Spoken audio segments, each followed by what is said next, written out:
What's going on, my people, my people? How y'all doing? Welcome to another episode of Through a Cultured Lens. I'm your host, Michael Anthony, and with me, as always, the incomparable, the amazing Amber Gray. What's going on, homie? Hey, man. Can't call it. How you doing? I can't complain. You know, it's been a while. How y'all doing? It's been a while. It's been a solid month. Mm-hmm. Productive and kind of sleepy too at the same time. You know. Yeah. It's been good. It's been good. I'm glad we're back though. I know. Before when we was on, it was cold. Now it's 90 degrees. Now it's 90 weather. degrees. Oh, it's cicadas everywhere, crunching around as you're walking in your yard. I know they dead everywhere around here. Everywhere.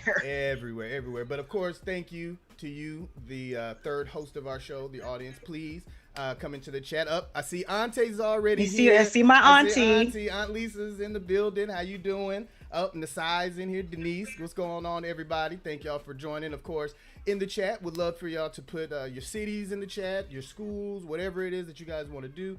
And of course, thank you for joining us again. And of course, today we have a very, very special episode today. Today we are going to be talking about a film that I actually worked on for a very, very long time. And a passion project. It is my passion project. And hold on one second. Actually, I'm starting to have a little bit of technical difficulties over here. But it wouldn't be through a cultural lens without a technical glitch at some point. It would not be through a cultural lens without us having at least 1 to 2 technical glitches in here. But we're getting it together right now. But today what we're going to be talking about is the documentary film Walls That Bleed. It is a film that I worked on myself. It's been some years. When'd you start? When'd you start the project? Oh man, I started this project 2002, I want to say. Okay. Yeah, 2002 I started on this, and right before I graduated from A&T, made sure that I worked on it, and it was just my passion project. I've been working on it forever. Finally was able to shoot it in 2008.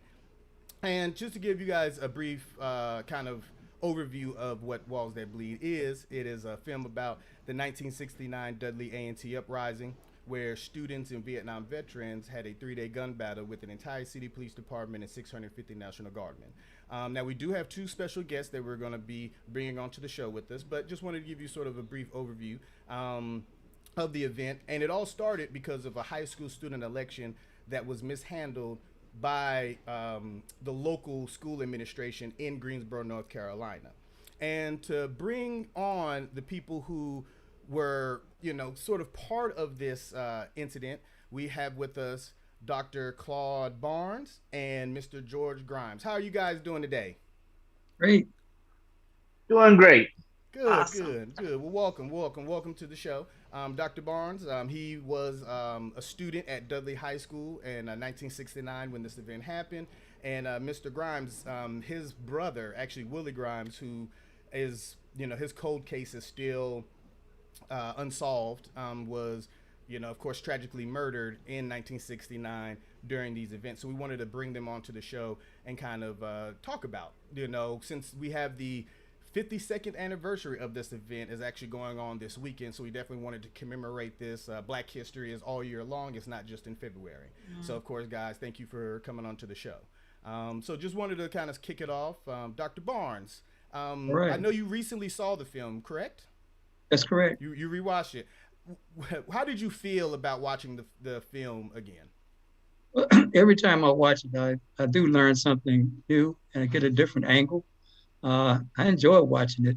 I think this time you put in more footage from the archives of news corporations like NBC, ABC, or whatever. That was good to see. And also the maps of where some of these incidents took place, like Scott Hall and what happened at Dudley on Lincoln Street. So it's great. Like I said, I listened to some of the people who were interviewed was bringing back memories that sometimes you forget certain aspects of the incident. But it was great. I thought it was really great. Okay. And Mr. Grimes, I think you recently watched it as well. And of course, Yes, and both of you guys were featured in the documentary. But go ahead. I'm sorry, Mr. Grimes. yes, I recently watched it again, and tell you, it's emotional, very emotional. And I've spoken to my sisters, who both of them watched it again, and it brings back memories of things that tore our family apart, and they say a day that I'll never forget. Mm, mm, mm. Yeah. Amber. No, I rewatched it again, and similar to Dr. Barnes, I love seeing those maps. As somebody who's never been to the campus, I have no frame of reference, to where some of these halls were, that some of those things were happening. So just to watch something that obviously was kind of omitted from history, like especially if you weren't from North Carolina, this is something that, we weren't taught that even occurred. I wasn't taught, about the uprising that happened in North Carolina A&T. I wasn't taught about, the Jackson State one either. Some of these other Black colleges that in 1969, 1968 had these similar uprisings of, students just mobilizing for, equality. We didn't get that education. So watching this kind of, put me in a space where it's like, what else did we not get taught? What else was kind of left out of the history books? So this was a nice starter, for me to kind of do my own research. Right. So it was great. Yeah. Yeah. And then kind of looking back now, kind of 52 years from when this event happened, Dr. Barnes, where do you see that this story now kind of has its place in today's society? Well, as already been mentioned, it still doesn't get the attention that it deserves. I think it was a pivotal part of civil rights, and especially the Black Power movement. Civil rights, the nonviolent aspect of it, was very crucial and brought back some significant changes in the fight against systematic racism. But desegregation, as you know, is not enough.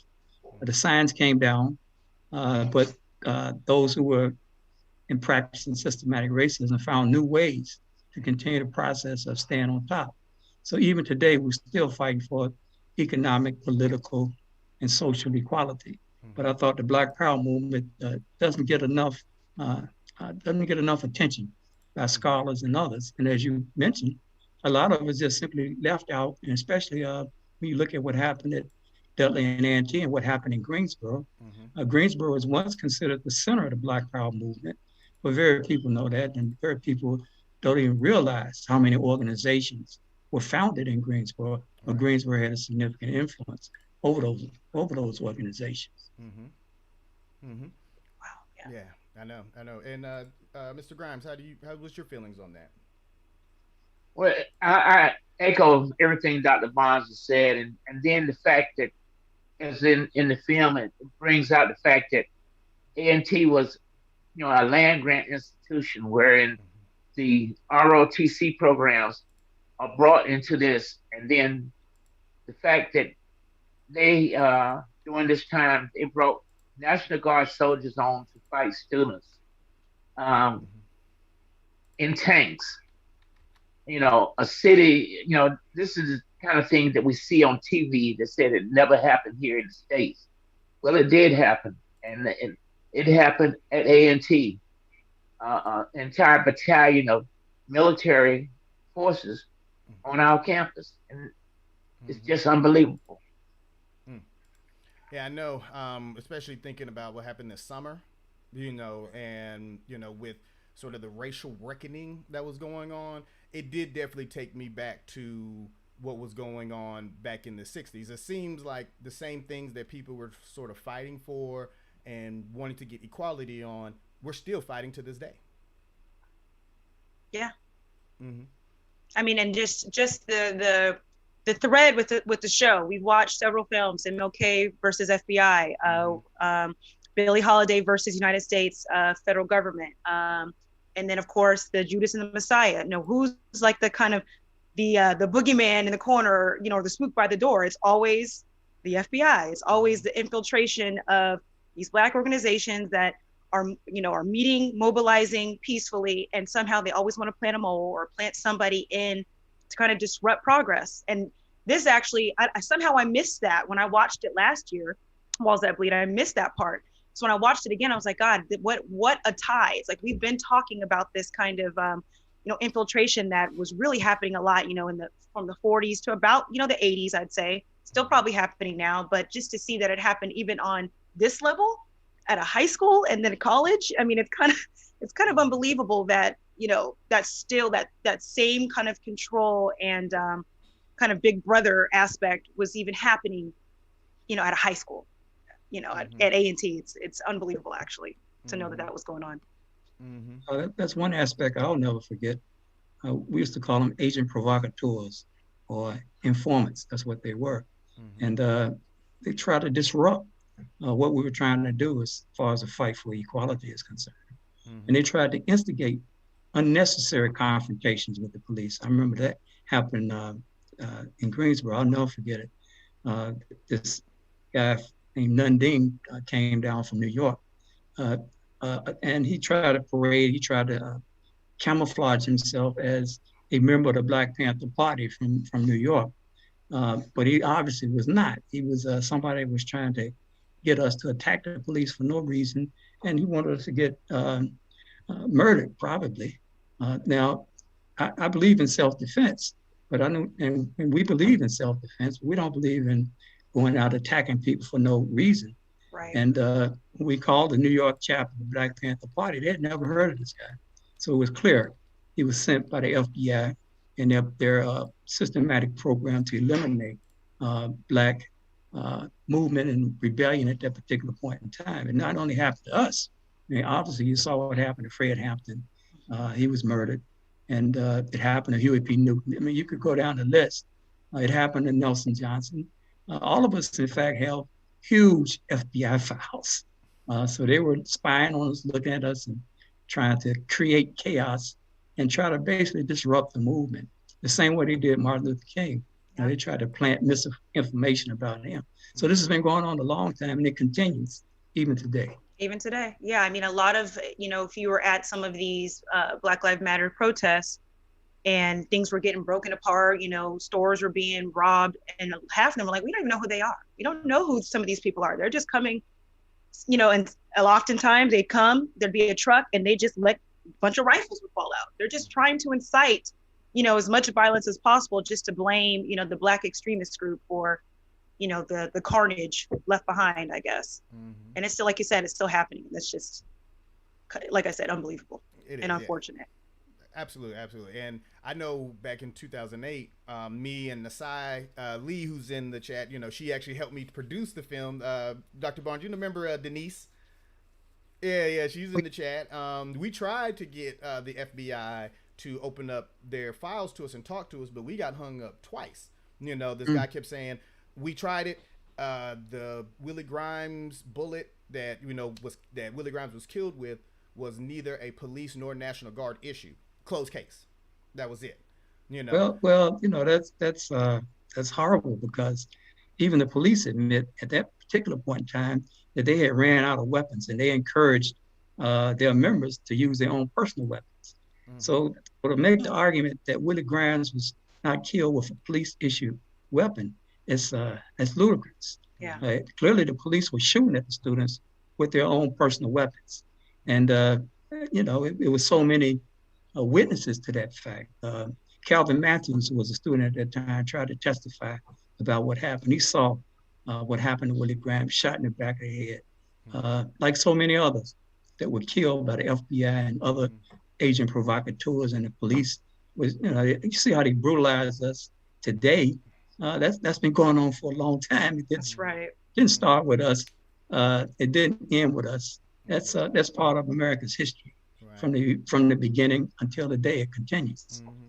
And of course, thank you guys again. This is Through a Cultured Lens. I'm Michael Anthony, and of course Amber Gray, my co-host, is here, and we're here talking Walls That Bleed, commemorating the 52nd anniversary of the Dudley A&T Uprising. And our special guests today are Dr. Barnes and Mr. George Grimes. And Mr. Grimes, of course, we're talking about files and police reports and things like that. Were you able to ever get the file or talk to any police officers, whenever your brother was tragically murdered during that time?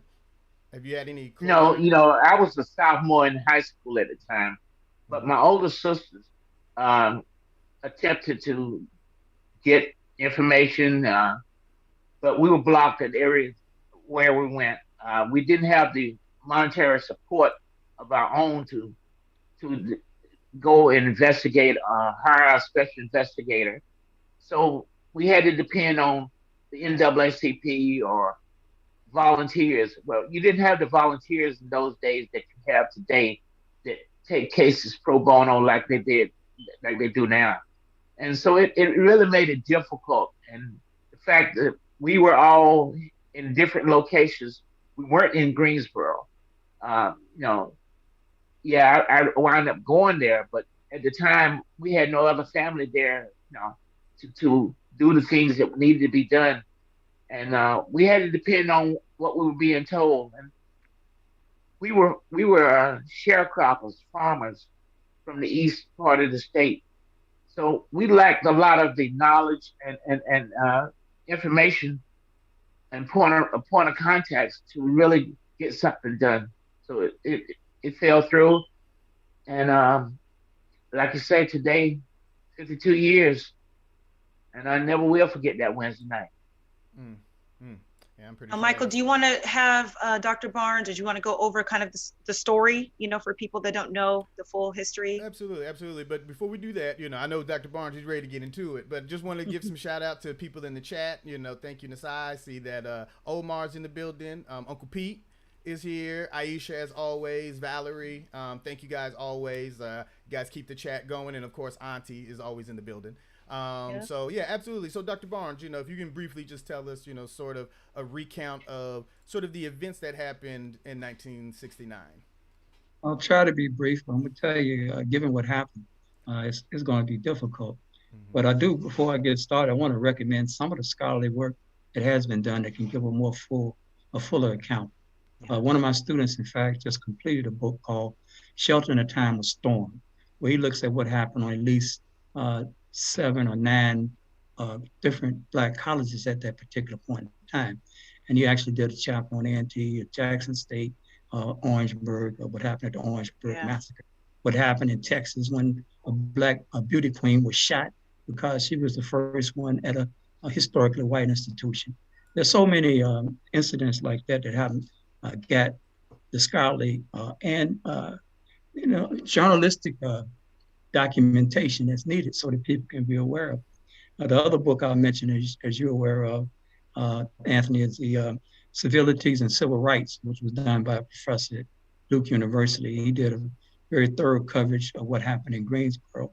But so many of these scholarly works, though, they're written by people who don't look like me and you. And that's the main criticism that I have. We need more work done by Black scholars and Black journalists and persons who participate in it. Anyway, that's a footnote.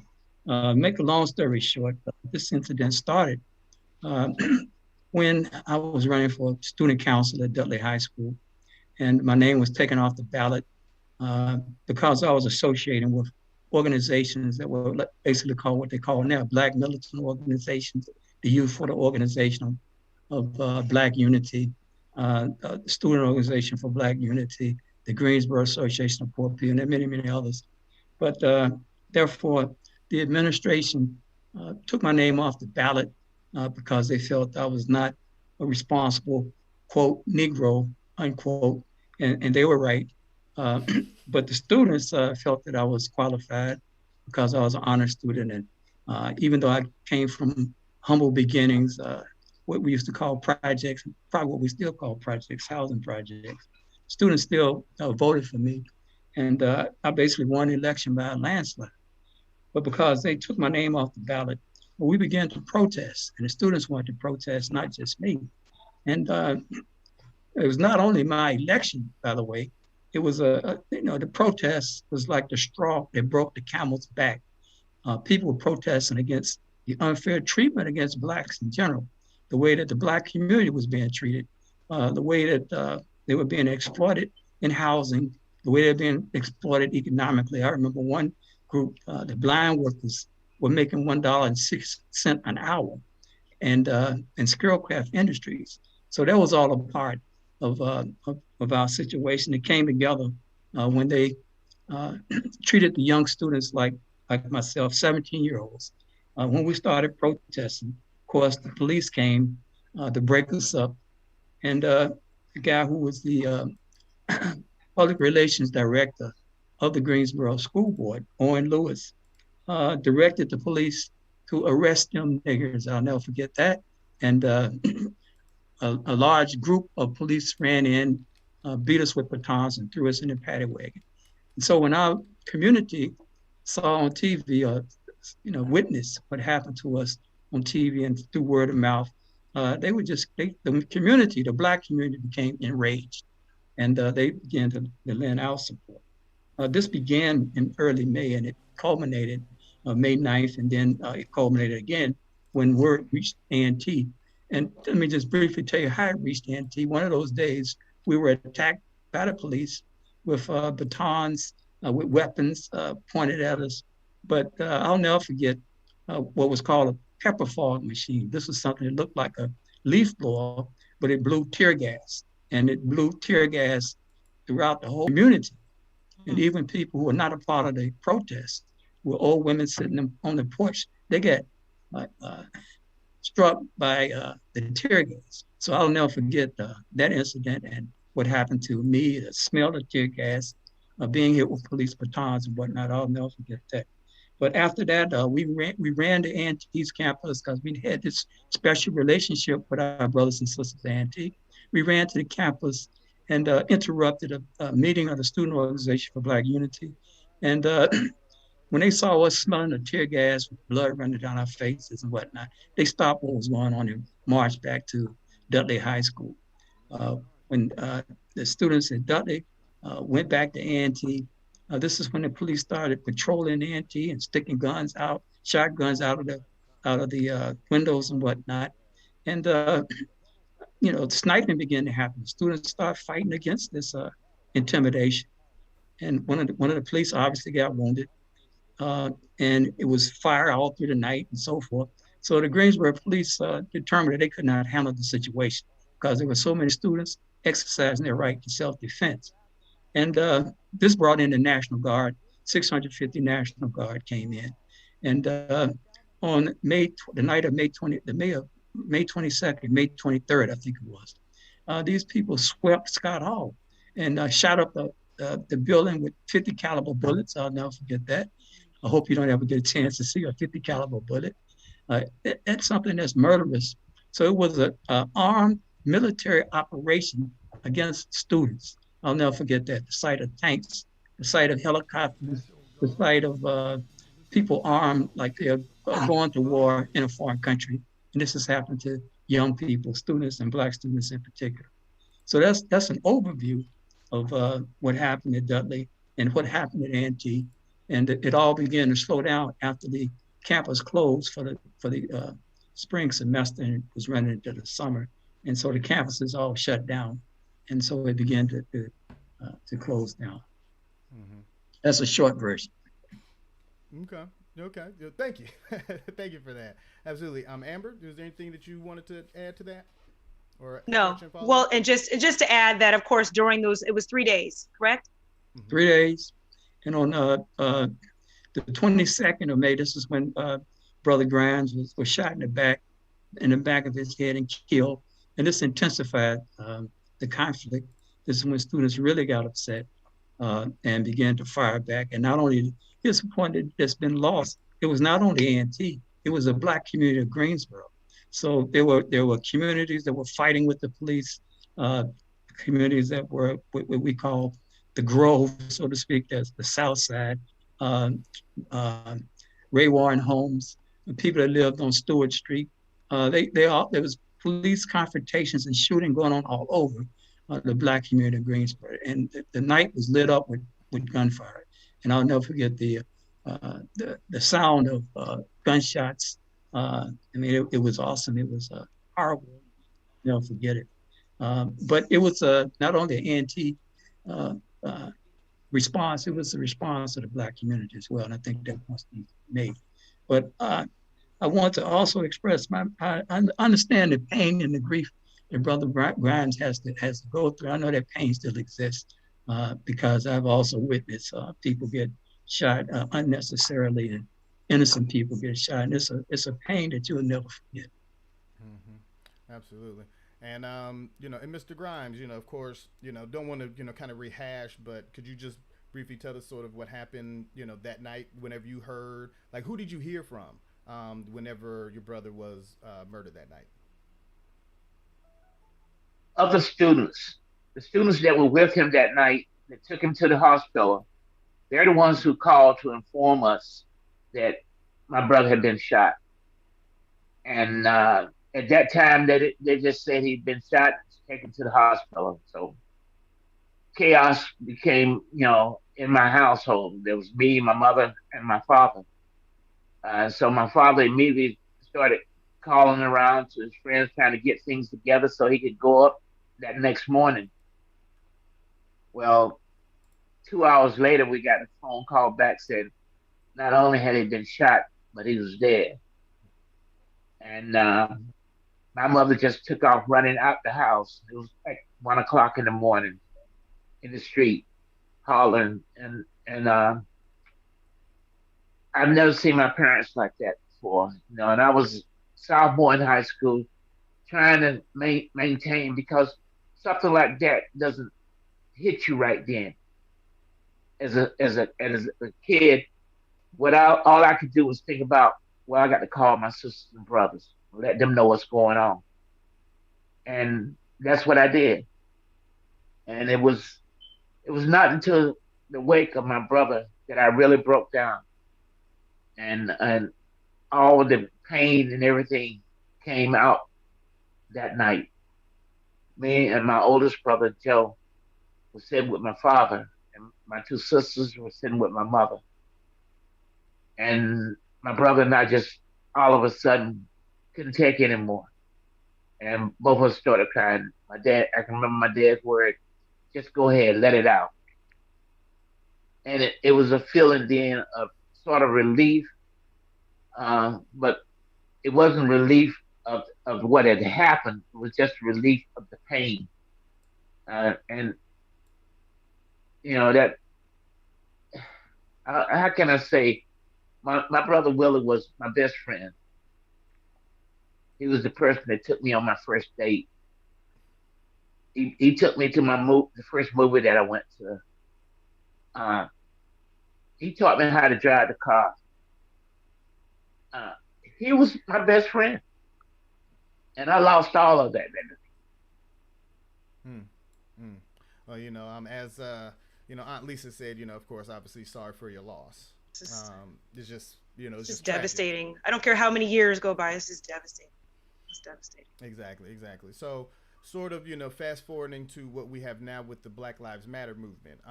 Dr. Barnes, could you, give us, sort of what you see as far as a comparison or a contrast between what you guys were organizing and fighting for and doing in the 1960s in comparison to right now what we see with the Black Lives Matter movement?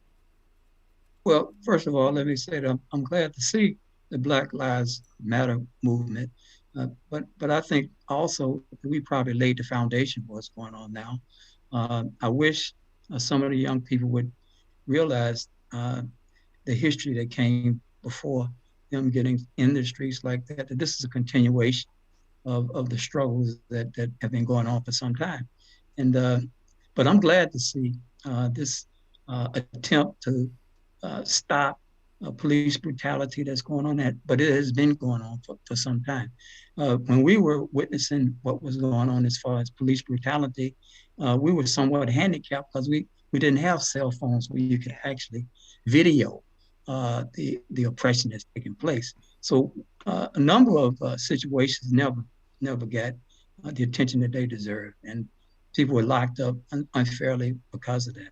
But I really appreciate that the brothers and sisters are getting out there leading opposition to this police brutality that continues to happen across the nation.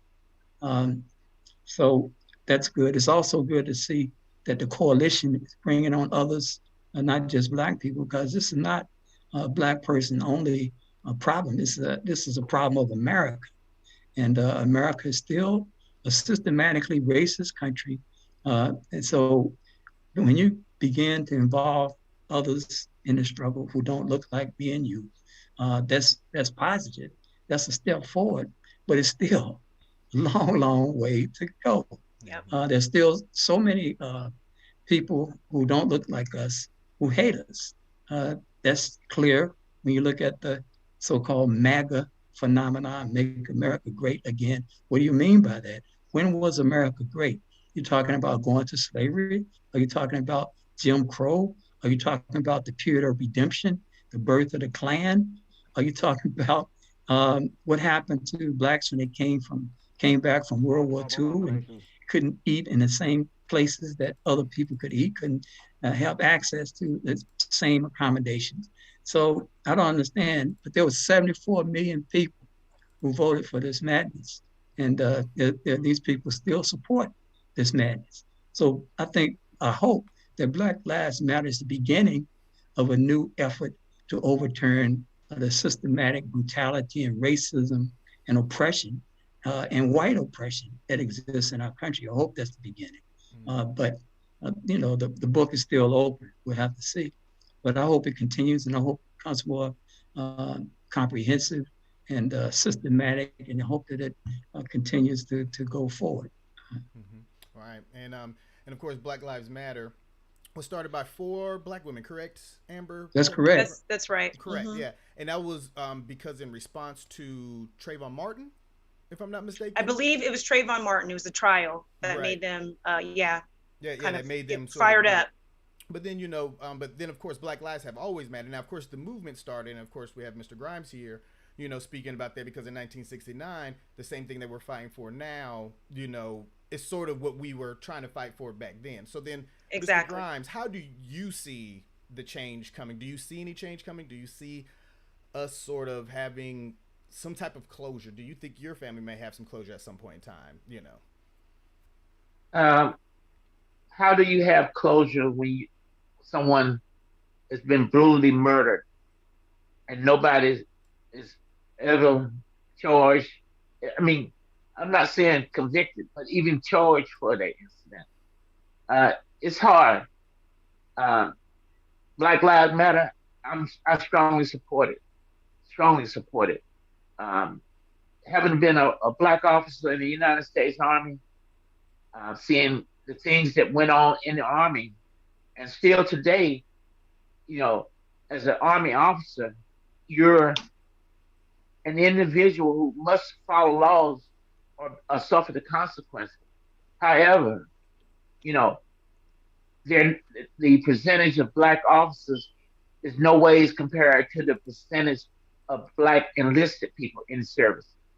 And the criteria for promotion is never the same, because you're being evaluated by someone who's not your peer, who's not like you the majority of the time. So you suffer from the word go.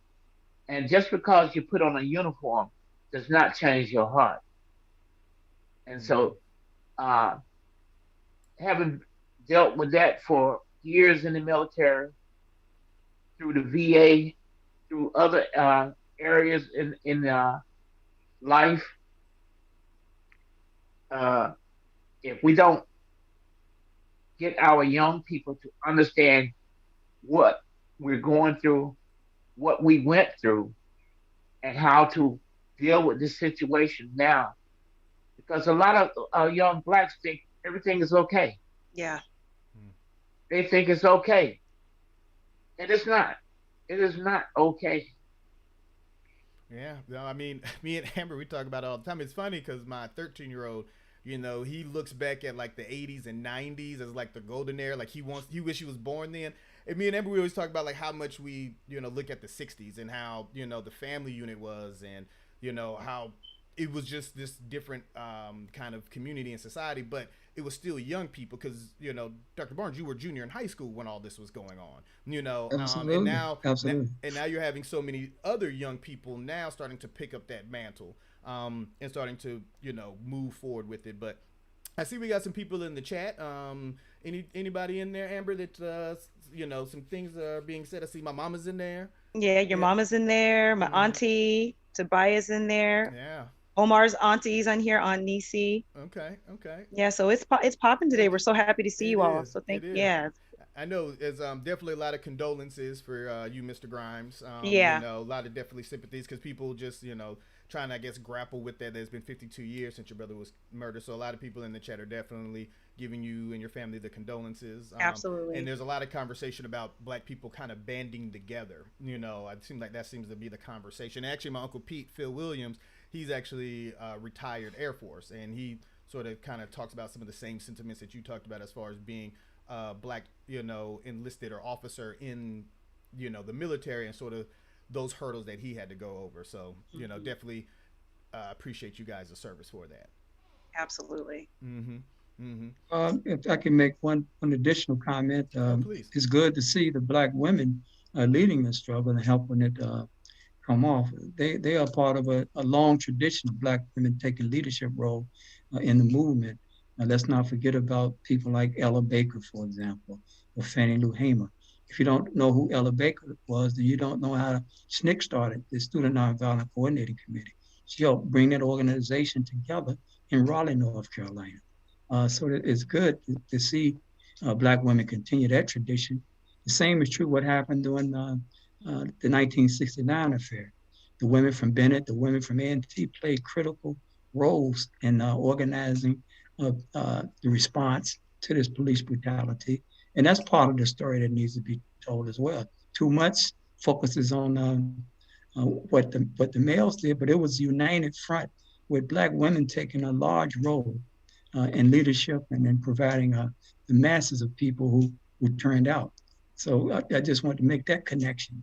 Let's not forget that this was a united front between black women, black men, and they both provided a united front as far as leadership and the extraordinary amount of people that came out to organize these protests. It's good to see that continue. Yeah. Mm-hmm.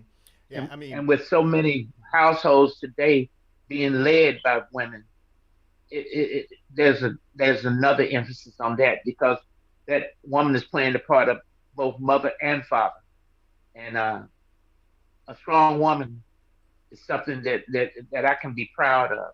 My mother was a proud, strong woman, Christian woman, and that's one of the things that's missing a lot of today. We all had religious backgrounds, and you don't have that today like you did. Trying to get kids to go to church, to not they don't have to say that I'm saved, but to understand what it's all about. A lot of our lives were formed by going to church. A lot of people met their wives or husbands at church, you know, and these things were and are of very valuable importance in life. Yeah. And that's one thing that you know, I think we talked about in our pre-interview, just about community, how you all had the community in Greensboro behind you. You went through all of these things. And I think we are missing that in the Black community today, which I think is definitely a detriment to the movement. I think if we had what you said, you know, more unity, more community, more grounding when it comes to faith, you know, just like you said, it doesn't have to be all Christian faith, but if there was more grounding in faith, and then just a better stronghold with each other, Black men and Black women, I think there's a little bit of a disconnect somewhat today. And I wish that was a little bit stronger. Oh, absolutely. I want to interject this point if you let me. Yeah, hold on one second. Hold on. I'll let you get it. But of course, protect Black women. Okay, because we definitely been having an issue with that. Because that definitely has been going on where Black women have not been protected as they need to be, and also making sure that they get their flyers. Which you guys know we do this on this show because Amber is not going to let us have this show unless we get Black women. They do. And okay. Of course, I was raised by Black women. I love Black women. You know, yeah. So I'm all with Black women. Of course, once again, this is Through a Culture Lens. Thank you guys for joining us. Please hit that thumbs up. Please hit that subscribe. Please share this with all your friends and everybody. And, you know, we just love having you guys here. We just feel so blessed. So, Dr. Barnes, take it away, sir. Yeah. Before we get too far, we get close to the end, I can't help but stress we've got to find a way to overcome the class struggle within our community as well. There are too many of us in our community who go for the narrative that it's not about oppression. We're all equal because the signs came down. We got too many Tim Scotts out here who believe because they're patted on the head by a few white people that racism has disappeared. They support these knuckleheads. And I can come up with some better names. They support these people like Trump and whatnot. And 45, even back in my high school years, there were people who considered themselves upper class blacks and didn't want to join initially because they thought they were above this oppression. But in fact, we still got a long ways to go as far as eliminating the class distinctions within our community. So they're still there, and we got to keep that as one of the obstacles to the unity that we need to have. Yep, I totally agree. That was one thing too. When I first watched the film, I assumed that the administration at Dudley was white because they were afraid, it seemed like, or they just didn't want to have any sort of change. They were okay with how things were going, and as soon as there was a couple people kind of saying, well, things could get better, we need to do this or that, and they just kind of, let's call the cops. Yeah, they were following directions from the Greensboro school board and the white administration. They wanted you to know and not let you forget that you're not on the same level as the white schools, that you don't have the same rights as white students. And that was one of the things we're protesting as well, the unequal treatment of Black people and Black students, the way the lack of equality, the lack of access to the kind of equipment and the kind of books that we needed to have a good instruction. The lack of studies about Black people. I mean, we had books that there were about two pages in there about Black people, and they focused on slavery, and slavery was not that bad. It was not that bad. So if it wasn't that bad, I want you to take a look at the Underground Railroad. The Underground Railroad tries to get you some sense of the horror of that particular period, but that's only a movie. You can imagine that it was much worse. So these people that are coming out in support of basically being blind to our history, that's a tragedy that's going to lead us backwards. So we got to find people and support leadership that is aware and that is trying to make progress, that try to make this country become what it claims to be, a democracy, not just a society where there are only a few people at the top and the rest of us at the bottom. And that's especially true when it comes to race. And it also is true when it comes to sex. So those are problems we still got to deal with. That's right. Absolutely. And of course, in the chat, we go ahead, Doc. I'm sorry. Go ahead, Doc, Mr. Grimes.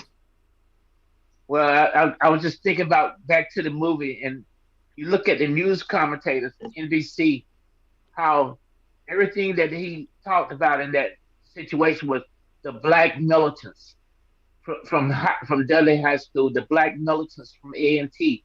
A commentator who probably had never been in Greensboro knew nothing about those people, but everybody was a militant. If you were Black, you were a militant, and why?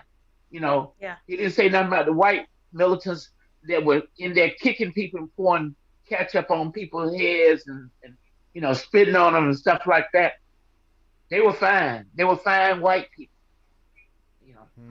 Yeah, and that's the same. That's the same today, right? I mean, Michael Anthony and I have talked about that. I mean, wasn't Black identity extremists? Yeah, that was on the FBI list, and they just now, I think, within the last few weeks or months, put white supremacist. White supremacy. I don't know what term they gave it. One domestic terrorist group. Number one. Terrorist. Just in 2021.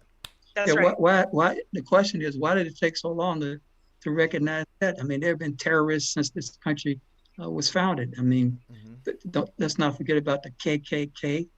They had a large amount of support, and probably still do, at least groups that have taken their place. And unfortunately, there are those who are obvious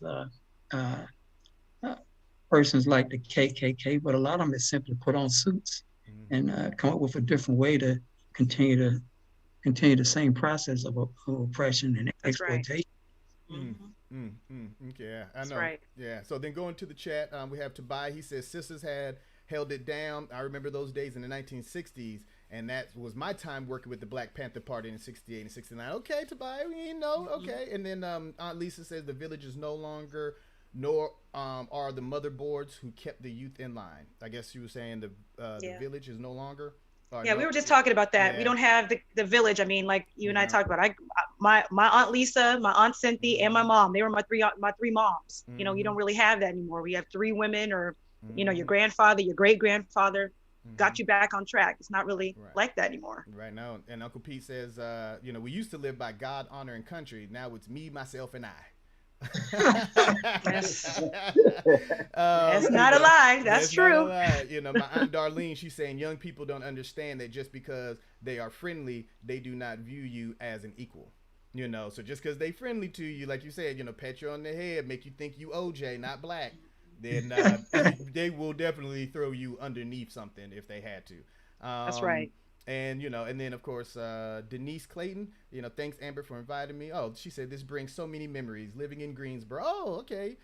Denise, living in Greensboro. So proud of you. Condolences to the Grimes family. You know, obviously, guys, thank you, you know, for all the chat that you guys are having in there as our third host. So right now we're about to, you know, kind of come to the end of the show, you know, because, you know, we're just... people have things to do, and you know we want to let you guys have your. We could talk all night. Like that. And you guys know we could talk about this. We could talk all night. I mean, you know, if you go back to the first season, we have an hour and a half, 2-hour shows, so you know we can get into it. We could keep going. But you know, we just want to kind of wrap it up right now. So obviously, we want to give the floor to our guests. So, Mr. Grimes, is there anything that you would like to sort of leave us with after? You know, we are commemorating the 52nd anniversary of this event. Anything that's recent? You know. Well, the thing I would like for people to do is never forget where we came from, because that is our future, where we came from. And the fact that everyone has a role to play in this. And you have to start by taking your kids, your grandkids, and educating them, because they won't forget it in the school. That's right. You got to do it at home. And if they not in the church, well, you can't make them go to church, but you can sit down and talk to them, give them a piece of life, and let them know that things are all not as always look. Make sure that you walk the path and educate them, because Black lives still matter. Mm-hmm. Say it again. Say it again. Say it Right. loud. Say it proud. All right. And Dr. Barnes? I'm going to be real short because I know we're trying to get to the end. But I do think Ella Baker put it right and succinctly in 1960s and the early 1960s, when she simply said, "We who believe in freedom cannot rest." And I think that's where we are. We still got a long ways to go. The fight is not over. And I feel good when I see more people out there, but we still have a long ways to go. That's right. Very well put. Very well put. And Amber, is there anything you want to say to the guests before we let them go? Well, just to kind of piggyback off Mr. Grimes, similarly, we have no choice but to infuse this information into our children, because the deficit within these historical books and school system, I mean, there's no way they're going to get a full picture of what really, you know, happened, not just the 60s, you know, prior to that. It's so whitewashed, for lack of a better term. We just have to make sure that our kids know where they came from, and to keep, you know, giving them experiences. Like, I've taken my son to the African American Museum a few times. I know he's 3, so he hasn't quite absorbed, you know, the experience yet, but I start early. Make sure you talk to them. And then as far as, you know, the spirituality aspect, we make sure that our son knows, you know, there's something bigger out there that's bigger than human beings, that's bigger than us. And he knows, you know, he knows about the spiritual aspect and the connectiveness to everything. So I think it's really important you just talk to your kids. So I definitely agree. Absolutely.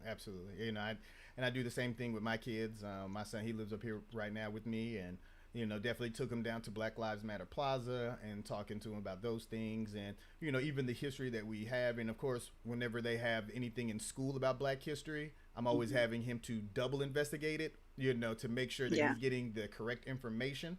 So don't just take it what's on surface level. You always have to go, especially when it comes to Black people and our history and how our history a lot of times get co-opted. So to make sure that we are getting the true information out there.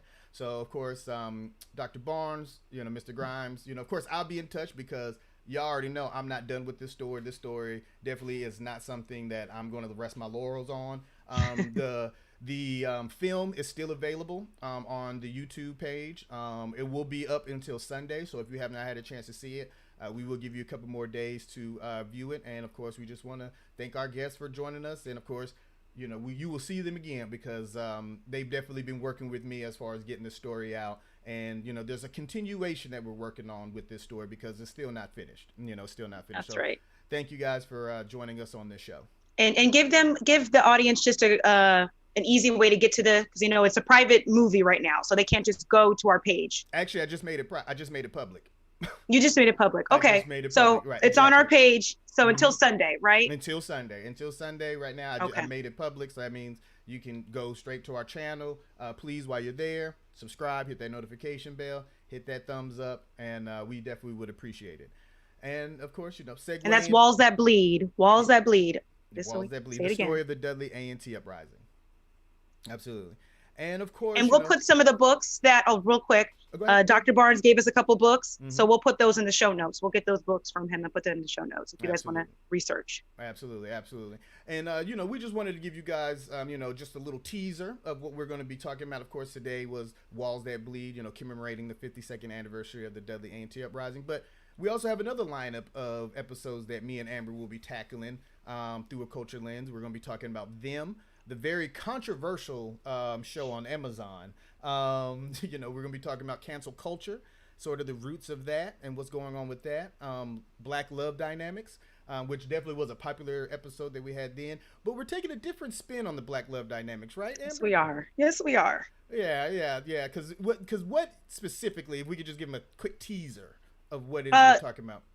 So there's been growing kind of animosity, varying communities on the social media platforms that I guess we can call them red pill. I'm not sure what their group is called, but there's black men that are kind of giving other black men tips on how to deal with black women, and most of those tips are to not deal with black women anymore. And then we've got the other side, which are black women creating this kind of space that's divesting from black men. So kind of the same thing. So just pure lunacy, in my opinion, but it's a waste of time, but we're going to tackle it because we need people to, as I love to say, the media literacy. We need to make sure that we're understanding what we're absorbing, what the information is to make sure you're piecemealing this information that you're getting instead of subconsciously kind of being programmed.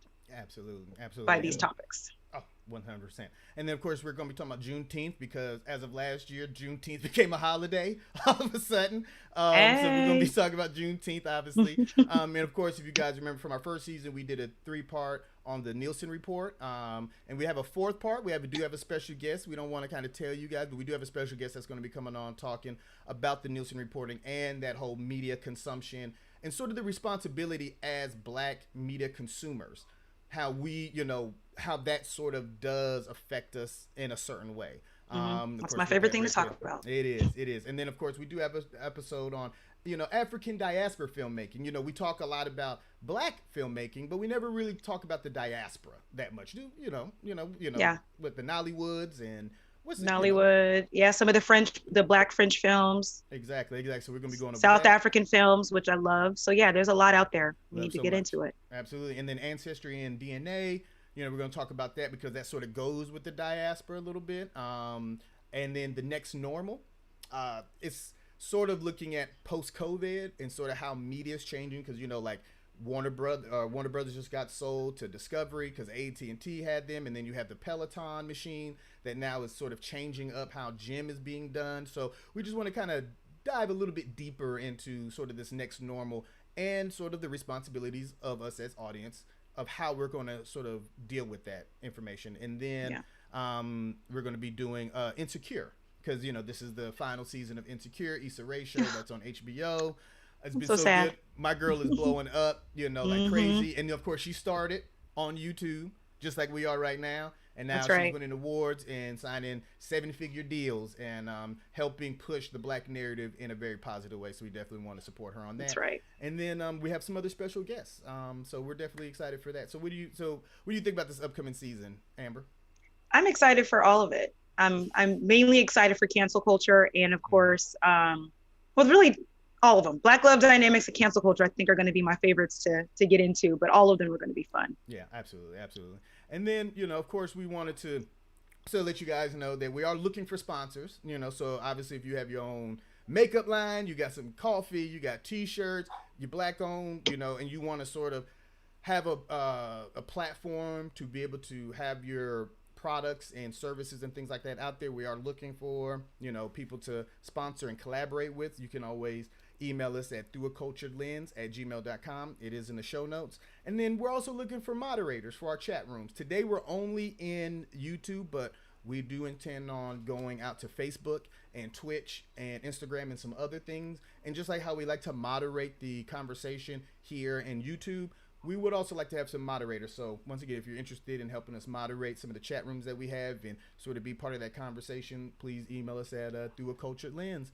Yep. And in addition to that, since most of our family and friends and audience loves the 1960s, so we did have to give you guys, the first show had to be about the 1960s because that's what you all asked us to do. You said, please go deeper in the 1960s. So we tried to do that today. But if you have any show ideas or anything else, also, comment or, email us. Let us know if you have any suggestions. Absolutely. Because I know in Walls That Bleed, I tried to cover as much of the 60s as I could, from the non-violent to this, which I will say, when I was making the film, before we kind of wrap up, I remember a lot of people that I interviewed kept saying it is not an uprising, that this was not an uprising. And I believe now with history, because that's why they labeled it as an uprising. Yeah. I believe now it should be considered a stronghold. I think that is a word that sort of fits it a little bit better. Of course, it doesn't have the same ring to it, but I think that it's still a little bit more factual. So just wanted to leave that there, as far as us doing the 60s. But, I think, I think this was a good show. Once again, we are so blessed to have the guests that we had up here. Thank you, Dr. Barnes, again. Thank you to the Grimes family for helping support this. And, I think we're good to go, right? Yeah, we're good. Anything you want to say? No, I'm just again, thank you to both Dr. Barnes and Mr. Grimes. We appreciate you both for being here and being here. Some of our early guests, we haven't had a whole lot of guests yet, so we really appreciate you guys. And obviously, our chat is loving you both. So absolutely, thank you. Yes. All right, guys. Well, thank you guys very much, and love, peace, and power. And we'll see y'all next Thursday. All right, peace. See you all.